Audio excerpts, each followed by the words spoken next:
I can still remember the very first empanada I ever ate. It was this perfect half moon of delicious pastry wrapped around a savory filling. So today what I want to do is recreate that filling, and then I'm going to use Pillsbury Grand's corn biscuits. This is a new variety that has cornmeal in the biscuit, so it is perfect for an empanada. It's kind of everything you love about a biscuit and cornbread all rolled into one product. So for our filling, I've gotten a head start over here with a pound of lean ground beef that I browned over high heat with a little bit of olive oil, and then I threw in a small onion and a couple cloves of garlic. So because some of the juices have dried up, I'm going to add back some liquid so we get a nice sort of saucy consistency. I have a cup of tomato sauce going in, and then we get to season this. So today I am using just a teaspoon of paprika, nothing too crazy, and then also a teaspoon of cumin. And because I love when the sweet and savory worlds collide, I'm also going to put in a little bit of cinnamon, half a teaspoon, and then what I remember the most about that first empanada I ever had was that it had raisins in it. So a third cup of golden raisins. We'll give it a season with salt and pepper to taste. And then cut off the heat. Okay, the last thing this gets is 2 hard-boiled eggs. I just love that hard-boiled egg in there, so I've just got 2 set to go. And then if you've got one of these contraptions in your kitchen that you never ever use, it's a pastry cutter. These actually come in really handy for chopping up eggs. Once that's chopped up, we're just going to spoon our filling into the eggs, stir it all up, and let it cool just ever so slightly if it's still piping hot.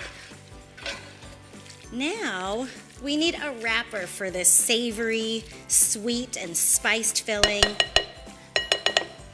So that's where our corn biscuits come into play. These are going to get rolled really thin, so you will need a lot of flour to help you along the way. And what we're going to do is make 16 empanadas today, so each of these gets split into 2. You can actually go in here and separate out the layers like so. Once you've split your biscuits, let's go ahead and roll all of them out, trying to keep them as round as you can. So this is about the size we're going for. It looks like a corn tortilla, basically. So we're gonna get all these going so we can set up our empanada assembly line.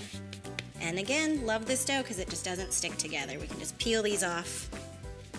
And then now we are going to go ahead and fill. Each one of these can probably hold about 2 to 3 tablespoons of filling. I have a million of these scoops around and always use them for portioning. So just give it your best guess. All right.